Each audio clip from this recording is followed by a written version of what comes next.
I live a stone's throw away from the waves, the kind of place that's as unassuming as the life I lead. In a large house, where the salty air never quite leaves, I spend my days teaching at the local high school and my evenings listening to the sea. It's just me and John most days, my husband.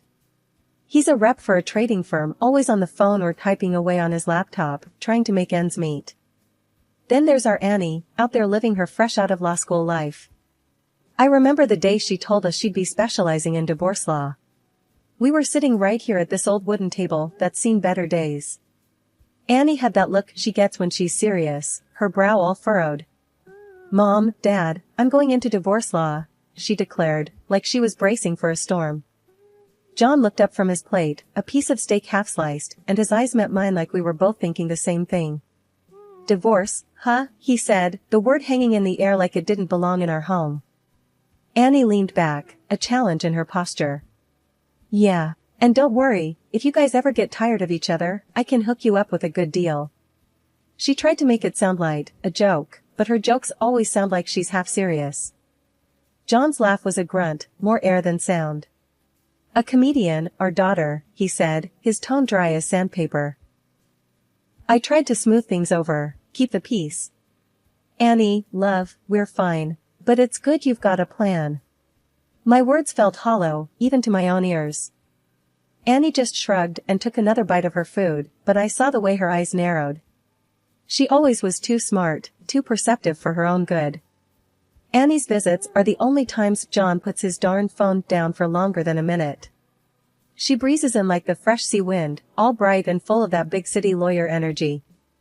"How's the old seaside retreat?" she'd ask, the nickname for a home she coined as a teenager. John would throw an arm around her shoulder. "Standing strong, just like us," he'd say with forced cheer. After another round of small talk, she leaves, and we're back to the sound of the sea. That's our life, a cycle of work, quiet dinners, and the unspoken things that sit between us like unwanted guests. And as much as John bugs me sometimes, with his comments and his distance, I hold on to this life like a lifeline. It's what I know. It's where I'm supposed to be, even if sometimes I wish the sea would rise up and carry me away to somewhere I could start all over, just me, the breeze, and nothing else. The days seemed longer lately, each moment heavier than the last. I felt it most at dinner. That used to be a time for us to talk about our day, to laugh a little. Not so much now. John's words had turned from indifference to sharp jabs. "Another casserole?" he'd say, eyeing the food like it was an enemy. "You know, that's not helping your waistline." It wasn't just the words, it was the way he said them, cold, like he was talking to a stranger. I'd stand there, spatula in hand, feeling smaller than I used to. "It's what I had time to make," I would mumble, not looking at him, because if I did, he'd see the hurt in my eyes, and I couldn't let him see that. "You could make time for a salad or something," John would push on, his chair scraping back as he'd stand up, ready to dismiss whatever I had to say next. "I walk every morning," I'd defend weakly, not that it mattered to him. "Yeah, and you walk right back to the fridge afterwards," he'd throw back before making his way to the couch, leaving me to eat alone. I wanted to shout, to throw the casserole at the wall, anything to make him see how those words cut me up inside. But I didn't. Instead, I'd serve myself, eat quietly, and clean up. John, meanwhile, would be shouting at the TV or yapping on the phone. That's how most evenings went by. One night, I gathered the scraps of my courage and tried to confront him about it. I sat next to him on the couch, the TV blaring some sports game. "John, can we talk?" He half turned, a frown already making a home on his face. "What now? Do you have to be so harsh about my weight?" I asked. The words felt like heavy stones in my mouth. John snorted. "What? I'm motivating you. If I don't say it, who will? You want to get bigger and bigger?" That's when the dam broke. The tears came hot and fast, and I couldn't stop them. "You think I don't know? You think I don't feel it every single day?" My voice was a mix of anger and shame, a cocktail I was getting used to. He stood up then, his body language screaming annoyance. "Oh great, here come the waterworks. Do something about it instead of crying, for crying out loud." I got up, wiped my eyes, angry at myself for letting him see me cry. "Never mind," I said, my voice hollow. "Just, never mind. The room fell silent except for the commentators on the TV. And like that, we'd go to bed, backs turned, walls up, pretending we didn't feel the chasm that was growing between us. It had become our new normal, this walking on eggshells, this biting of tongues until they bled. Sea travel is my husband's new hobby. John wouldn't drop it with the yacht thing. Babe, think about it, sailing wherever we want, whenever we want, he said, thumbing through a glossy magazine that smelled like fresh ink and unrealistic dreams. Sitting there with my knitting needles clicking away, I said, John, we ain't exactly sailors. That money's tucked away for emergencies, not big toys.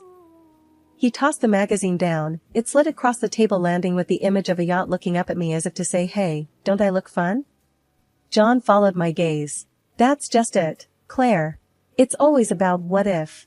What if we just did something wild for once? I put my knitting down. A yacht's not just wild, John. It's bonkers. You get green when we cross the river on the bridge. How you gonna handle the ocean? He crossed the room to where I sat and crouched down beside me, took my hands into his. Claire, I want us to have something to show for our work, something to enjoy.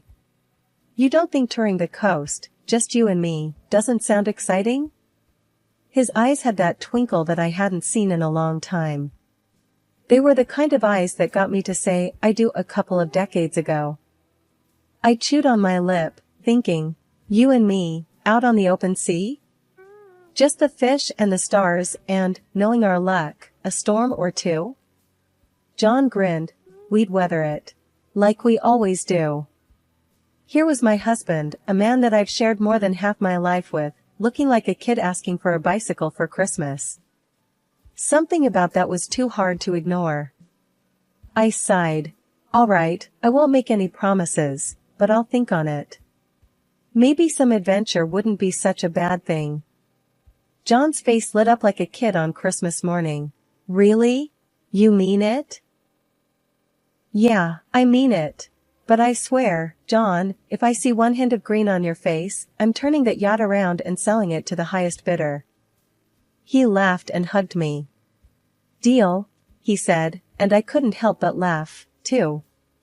Who knows, maybe a bit of sea air would do us both some good.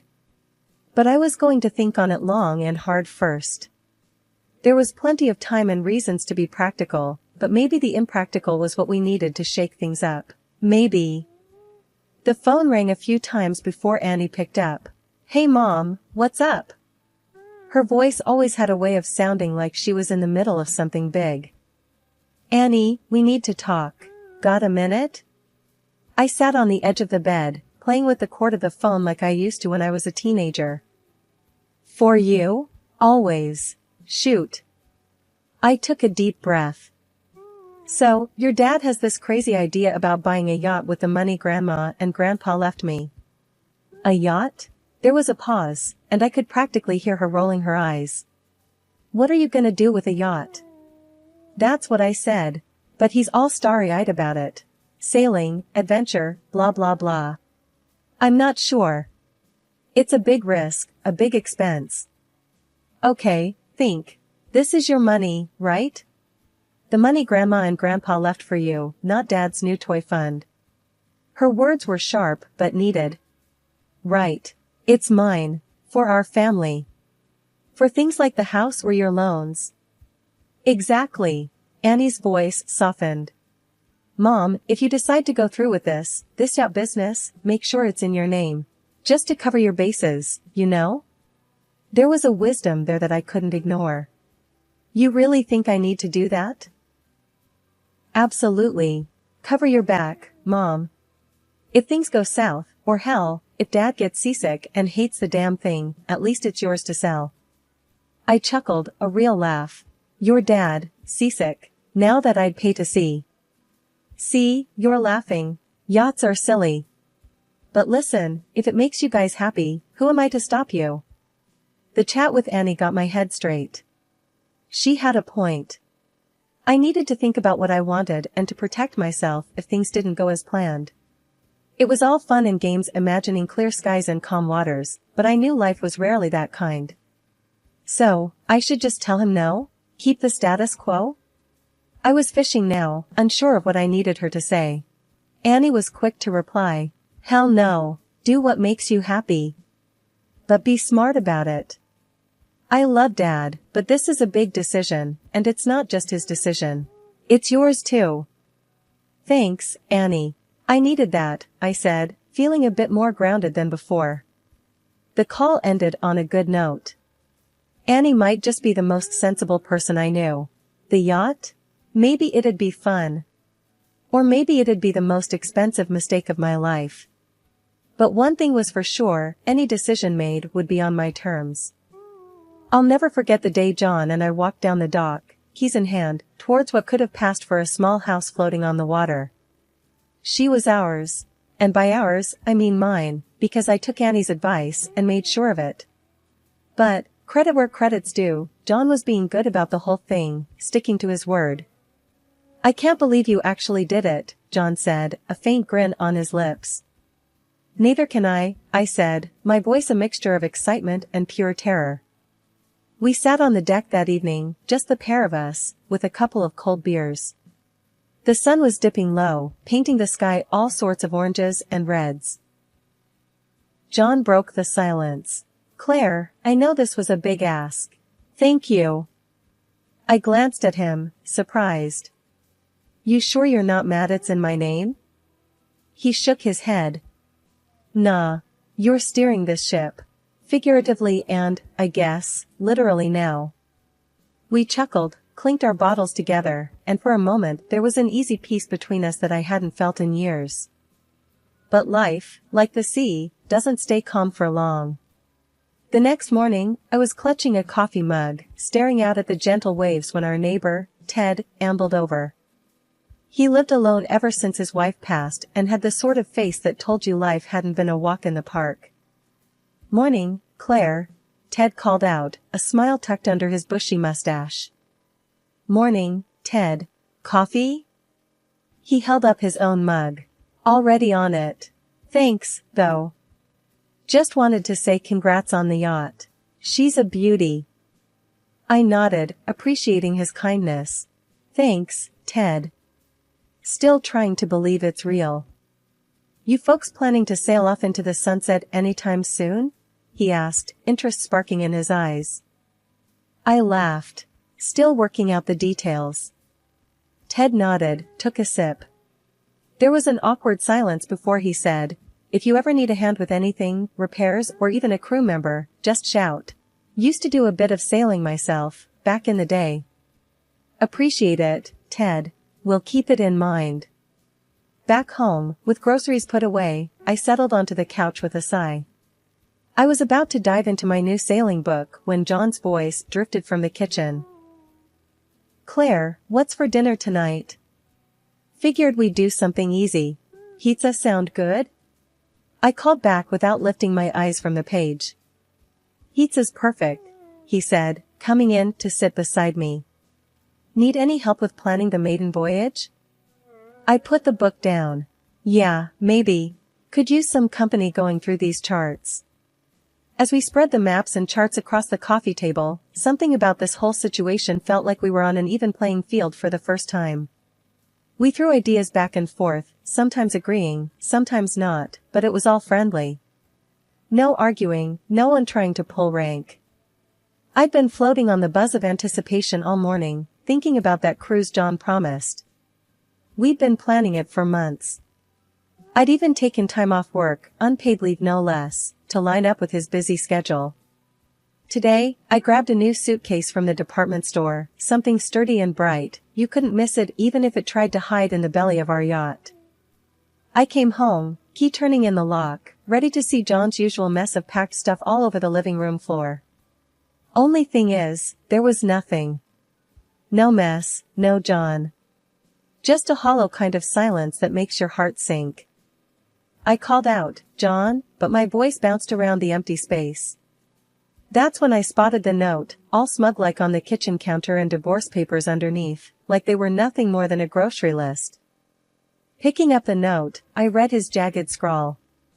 Thanks for the yacht, Claire. I'm gonna need it more than you. You always loved the sea, right? Well, so does she.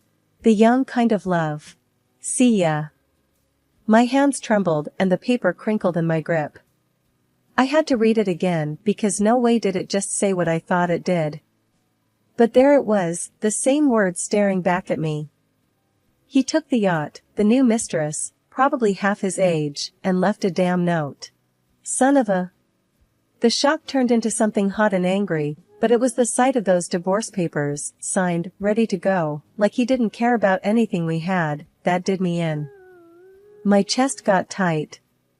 I couldn't catch my breath. I sat down, slow, because it felt like my head was split in two. The note was a blur as I looked at it again. I stood up, shaky on my feet, a suitcase still in my hand like a bad joke. A sick feeling settled in my stomach. He'd planned this, waited until I was out, making plans, buying luggage. And for what? So he could run off with my dream? I should have screamed, broken something. Instead, I stood there, hollowed out. I saw my phone on the counter, buzzing with missed calls. I ignored them. What was I supposed to say? Oh, hey, my husband dumped me for a little adventure on the sea. With another woman. Yep, left me with a note. And hey, guess who's newly single? No, I couldn't deal with that yet. I got myself off the floor, leaving the suitcase and the note where they lay. The papers though, I picked them up, the weight of them heavy in my hand. The feeling was starting to come back, a creeping realization that it was over, whatever it had been. I had an urge then, standing in that empty kitchen, to grab that suitcase, chase them down, make a scene. But what for?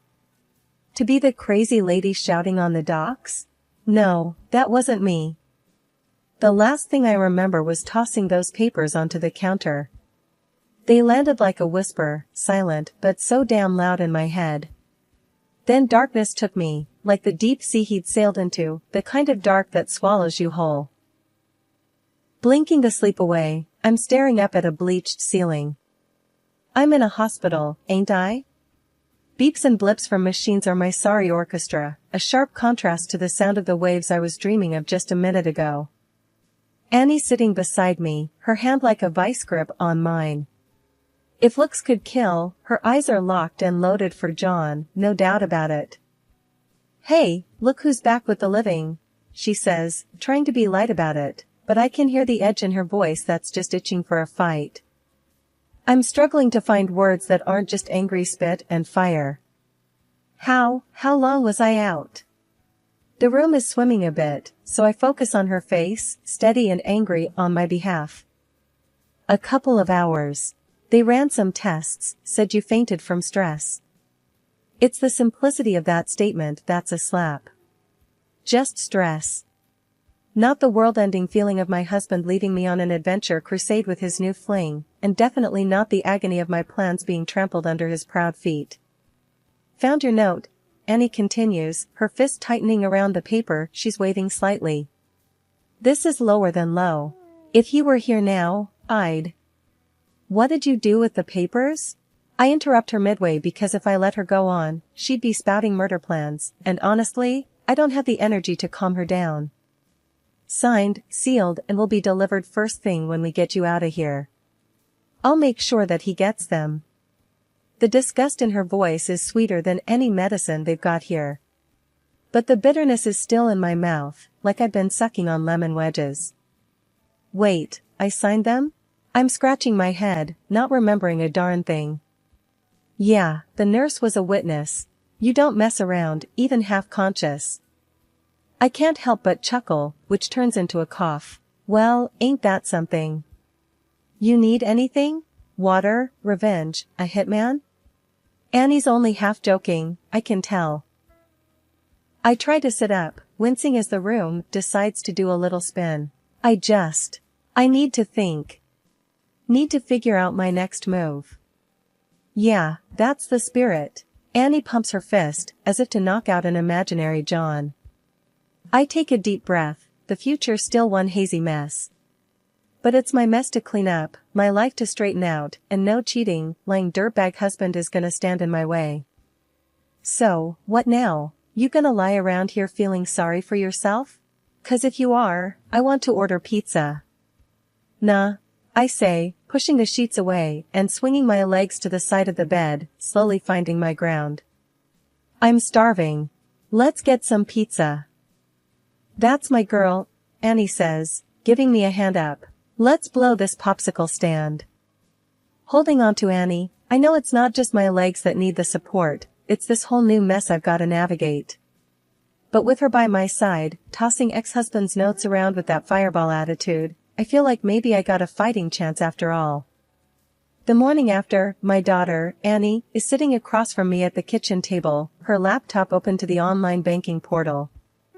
Her brow furrows, and she turns the screen to me. Mom, our account, it's empty. I lean in, squinting at the cold zeros staring back. My stomach drops. That snake, I mutter. John had stripped us clean. Annie's fingers dance over the keys, checking the transaction history. He took it all yesterday, she says, her voice low but fierce. What are we gonna do? I'm about to answer when a thought strikes her. Wait, the yacht. Doesn't it have GPS? If we can find the yacht, we can find him. She's got a point. I reach for the phone without hesitation and dial. Police, I say, my voice steadier than I feel. I'd like to report a stolen boat. Yes, and theft from my bank account too. Annie's tapping away on her phone now, probably digging for the GPS login info. I trust her with tech stuff. She's always been savvy like that. Got it, she says, handing me a slip of paper. The location is scrawled in her neat print. I relay it to the officer on the line and hang up. The ball's rolling now. No stopping it. We head down to the marina, where the yacht is supposed to be. And there it is, all sleek and expensive, exactly where the GPS said it'd be. Cops all around it, blue lights spinning silent in the morning light. And there's John, in handcuffs, blubbering like a baby. Please, Claire. I'm sorry. Call them off. I didn't mean any harm. He wails as we walk up. His mistress is beside him, a fiery thing that snarls and snaps like a cornered animal.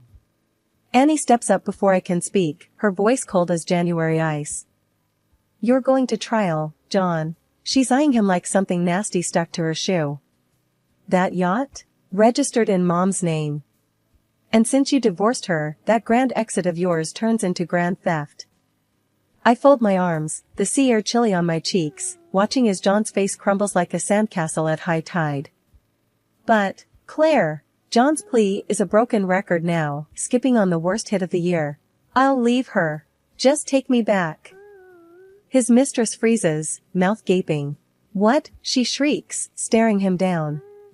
Then she's clawing at him, hissing insults that could peel paint. The cops have to pull her off. Annie's watching it all with an eyebrow raised so high it could lift off her forehead. Nice girlfriend you picked. As the dust settles, officers pull John and his screaming mistress away. One of the cops ambles over, tipping his hat. Ma'am, we'll get your yacht back to you, and as for the bank account, you should get at least half of that 15,000 plus damages. I nod, a small, bitter twist to my lips. Thanks, officer. Annie's by my side, her hand squeezing my shoulder. And I'll handle his case. Don't worry, Mom. He'll pay for every penny, and then some. As we leave the marina, Annie wraps an arm around me, trying to be the strong one. But I see the anger for her dumb father, the concern for our future. Don't worry, kiddo, I assure her. We got this. She grins, all teeth and resolve. Damn straight we do. We walk away with the seagulls crying overhead, the chapter closed on a man who thought he could leave us with nothing. But we're still standing, and this tale? It's just another lesson learned. What happened to John? John's reputation is in tatters, his job a lost cause, his mistress bolted as soon as the cuffs snapped shut. He's left with nothing but the echoes of his mistakes.